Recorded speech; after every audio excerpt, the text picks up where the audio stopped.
Atlanta. We actually wholesale this property and made $50,000 from it, selling it to a hedge fund buyer. And when we raise private capital, we can pay ourselves up front. Why? Ready? Welcome again, viewers and subscribers. As you know, I'm here. My name is Andrew Powell, and to my right, we got Stephen Blow. Now, this is a property that we're at right now. It's in Atlanta. We actually wholesale this property and made $50,000 from it, selling it to a hedge fund buyer. But unfortunately, that wasn't the right move. Right, Steve? Right, that was most definitely not the right move. We made a lot of errors on this one, you guys. And we're going to tell you a little bit about a couple of the mistakes we made with this one, man. So what was the biggest mistake we made on this one? Because, guys, listen. Really and truly, you get wealthy by keeping real estate. You do not get wealthy by wholesaling real estate. Sometimes we do wholesale, but the main objective and the main priority is to always make sure we have that a part of our rental portfolio. Most definitely. So on this one, you guys, we actually ended up wholesaling to the hedge fund for $50,000, you guys. $50,000, which was still a great payday, not to brag.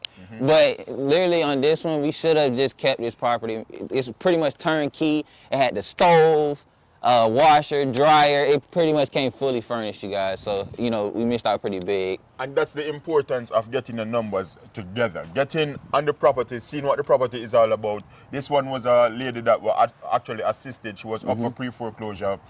We just did a little bit of mishap where the numbers is concerned, Steve. Now, we promise we will not make that mistake again, because the aim of the game is to always build that portfolio whereby we can cash flow infinitely. Right? 100%, 100%. Guys, this one was actually a door knock. This was a pre-foreclosure. We actually saw this on preforeclosure.com. That's a third-party website that we use to pick these leads up. It was actually a door knock that was handled by Shakul, and that's how that was handled, Steve. And you know a little bit about the story. You met the lady. Her name was Miss Young. How was that coming to this door and knock? What was the problem that we actually solved on this one? So on this particular listing, you guys, pretty much actually coming and knocking the door, we actually found out that Miss Young was actually a widow. So she actually lost her husband, and then due to that, all the finances kind of went down the toilet. So with the finances kind of going down the toilet, we actually were able to kind of help her out with this situation because she fell behind on the bills. So you guys, that's kind of how it started. We were able to come in, pretty much save her from the situation. I think she was on, how much on this one? I think she walked away with at least $15,000. Now, she was in default of about $50,000, and she walked away with $15,000. She avoided the pre-foreclosure. Unfortunately, what had was they did a bankruptcy on this one just to make sure she walked away with something. But for the most part, everything that was solved was of that of urgency. Her husband died. Right. She was living with her son. Right. And we're just coming in and solve the problem as much as we can. So guys, again, it was a door knock. Okay, hey you guys, well we actually specialize in something called pre-foreclosures. And Andrew, tell them a little bit about what pre-foreclosures are. Now, what pre-foreclosure is when property owner, homeowner, fall behind on payments. They're in default. Now, what we do when they're in default, we do a number of things when they're in default. We reach out to pre-foreclosure owners just to see what the situation is, because that's how we get paid in real estate. We get paid by solving problems, Steve. And that's exactly what we did here. Now, with this problem, what I had was to, one, stop the auction from happening. What I had was to relocate the lady. What I had was to give her some money out of pocket, so she had enough money for cash. That's what we do when it comes down to pre-foreclosure and solving problem. Right, Steve? Right, correct. Boom, guys, you just heard it from the Boom Squad. They just broke down this property, guys. They did this deal, and one of the mistakes that we made is the underwriting. The underwriting, we should have went way deeper, because every property that you get, I'm always telling them, you want to have option A, B, C, D, E, F, right? So every property should have a minimum of 3 exit strategy options. And if you have that, guess what? You can safely close on this property. And when we raise private capital, we can pay ourselves up front. Why? Because our acquisition company is a different company from the flipping company and from the buy and hold company. Absolutely. So let's say here we made $50,000. Chuck change, guys. Nobody's bragging about it, right? But we could have paid ourselves $15,000 up front, kept the property cash flowing, and then on the long term, let's say hypothetically this property appreciates, now we have equity. We can leverage the property to raise private capital, right? We can, there's so many things. So for me, but this year, guys, our goal with the Boom Squad is in Atlanta, we're gonna go after multifamily. So that's fine also, because some of this capital we're gonna deploy to buy multifamily and businesses, right? Because this is one door. So let's say you have this rented right now also, that's another piece you gotta see, but you need to see where you're at. Right? So if you're not at the point where you can go after multifamily, but we are there because we've done the buy and holds with the single family. But let's say I rent this one, my tenant vacate. Now, you know, I might have it vacant for 1 month, 2 months, 3 months. I'm not cash flowing. Why? Because it's only one door. So stay tuned, guys. This year we're going after multifamily.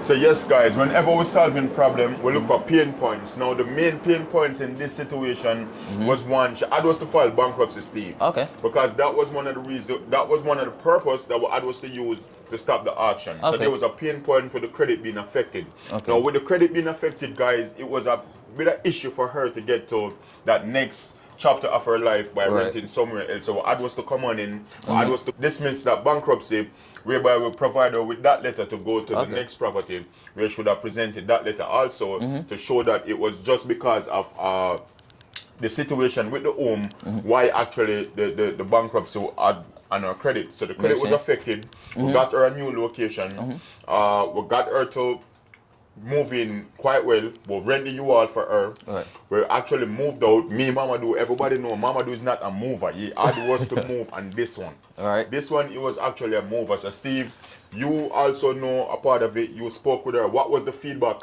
like with Monsieur? So, I mean, you guys, I mean, lady was in a terrible situation. She just had lost her husband. So on top of having to help her move, get her, and we actually had to get her a ticket and get her to Colorado with her daughter. So that was a 3-month time span that we were actually working with, you know, after the closing. Right now we have her set up to get ready to take the flight out. So, man, it was a pretty lengthy one, you guys. Yeah, no, we went ahead and made a huge mistake on this deal.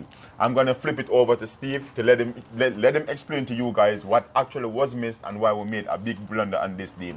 Steve, as you know, Right. the aim of the game is to keep the property. We Right. didn't keep this one. It was a sad sight to see this one go. The time was a little bit crunched. Right. Where did we messed up on this one? So you guys, that's part of one of the reasons that you guys really want to make sure you take your underwriting super seriously. With this one, we kind of got a little bit short-sighted due to the time crunch that we had, and we got too caught up on the $50,000, Andrew. So I think, man, with this one, we missed out on it. It's right next to the airport. A lot of good flight attendants, a lot of different exits that we could have tried, but just due to the time crunch and being so short-sighted and looking at the $50,000, I think we missed a lot on this one. What exactly was the 50,000? Like, kind of breakdown. Where is it that you missed that 50? What was the 50? What we could have done? Because the cash flow is where we're heading right now. Right. So what was the 50? What could have done to structure this deal a little bit more different? 100%. So the 50,000 that we got was from a hedge fund, from a wholesale fee. And Okay. you know, guys, that's when you take the property, sell it to a buyer at a higher price.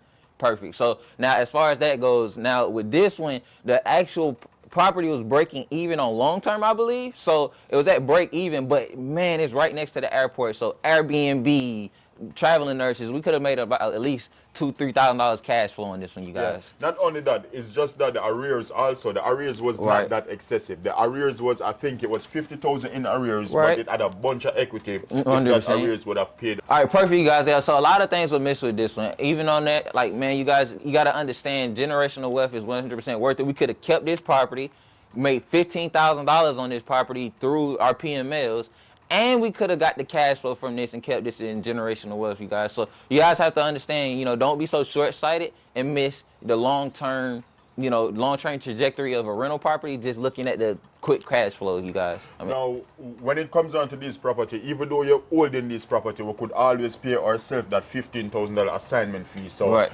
not that we're selling the property, making that 50K could have made over the year of 2 years, still get that assignment fee, and we Right. still have that property to our portfolio. Now, the aim of the game, guys, is always to build wealth by keeping the property, keeping real estate, not wholesaling it, right? If you want to be part of our local team in person at the office here in Atlanta and work with the Boom Squad, the team that is bold, obsessed, optimistic, and we have that abundance mindset, guys. We're going to change your life this year. If you're interested, please hit us up. We have the local office set up now in Atlanta. We want to choose four lucky newbies that want to get into this game and they want to learn hands-on without spending any of your own dime, by the way. Are we going to spend the funds? Yes, we're going to provide all the resources for you guys. Just come on in, make the calls, come on in, be a part of the Boom Squad, be successful, and be a part of the team. Right, Mama? 100%, guys. We do everything. We raise private capital, right? We do the flips.